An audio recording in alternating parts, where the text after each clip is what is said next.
Hello दोस्तों, स्वागत है आपका। तूतनखामुन की मौत के लगभग 3000 साल बाद 1922 में ब्रिटिश पुरातत्व की टीम ने उनकी कब्र की खोज की। हालांकि 9 नवंबर 1922 में किंग्स की घाटी में अपने मकबरे की शानदार खोज से पहले तूतनखामुन पहली राजवंश के अंत में केवल एक मामूली व्यक्ति था, लेकिन मकबरे की खोज ने उसे खास बना दिया। तो चलिए जानते हैं उनके बारे में कि उनके मकबरे से मिलने वाली क्या चीज़ है जिसे उसे खास बनाती है, और यह राजा कैसे श्रापित था, इसके बारे में आज हम जानेंगे। तो बिना किसी देरी के इस वीडियो को लाइक कीजिए और सब्सक्राइब कर लीजिए ताकि ऐसे बायोग्राफी आपको देखने को मिल सके। तो चलिए स्टार्ट करते हैं आज का हमारा वीडियो। अगर आपने 11वीं कक्षा में ध्यान दिया होगा तो आपने अंग्रेजी की किताब में तूतनखामुन के रहस्यमय मौत के बारे में ज़रूर पढ़ा होगा। आपको ये भी याद होगा कि आखिर तूतनखामुन कौन था और वह इतना क्यों फेमस है। लेकिन अगर आप भूल गए हैं या ठीक से पढ़ाई नहीं की तो आज हम बताएंगे कि हज़ारों मम्मी के बीच तूतनखामुन क्यों खास है। आइए चलिए जानते हैं।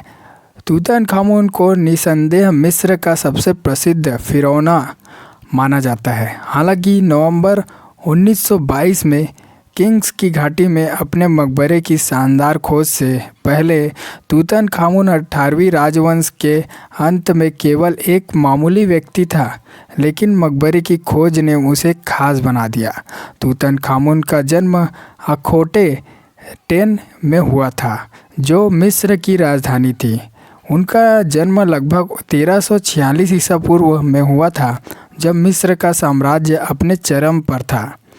तब वह 1337 ईसा पूर्व में केवल 9 साल की उम्र में फिरौन यानी राजा बन गए। अब उसने लगभग 1337 में 1328 तक पूरा शासन किया। उनकी मृत्यु के लगभग 3000 साल बाद 1922 में ब्रिटिश पुरातत्वों की एक टीम ने उनकी मकबरे यानी कब्र की खोज की थी। तूतनखामुन के आज इतना प्रसिद्ध होने के कारण यह है कि 1922 में ब्रिटिश पुरातत्व हार्वर्ड कार्टन और लॉर्ड कर्नल वार्न ने शानदार खजाने से युक्त उसका मकबरा पाया था। उन्हें अपने पुरातत्वियों के पारंपरिक दफन स्थान थेब्स में किंग्स की घाटी में ज़बरदस्ती में तैयार किया गया था और मकबरे में दफन किया गया था। उसके दफन के लिए जिम्मेदार व्यक्ति और तूतनखामुन के मकबरे में दीवारों में से एक पर दिखाया गया था कि वह आया था जो मिस्र सिंहासन पर उसका उत्तराधिकारी बना। फॉरेंसिक एनालिसिस के अनुसार 9 साल शासन करने के बाद तूतनखामुन की 18वीं साल की आयु में मौत हो गई थी।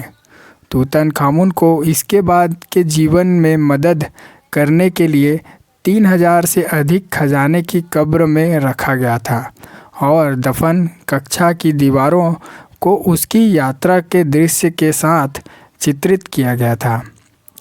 छोटे से मकबरे में सैकड़ों वस्तुएं थीं। अब काहिर में मिस्र के संग्रहालय में रखी गई है। कई को बड़े पैमाने पर सजाया गया है और सोने से ढका गया है, जिसका राजा को अपने जीवन काल में आवश्यकता होगी।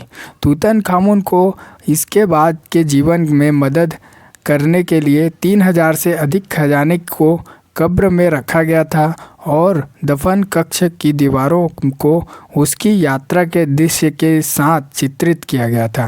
तूतनखामुन की मम्मी पर कोई सकारात्मक सबूत नहीं है कि उसकी मृत्यु कैसे हुई।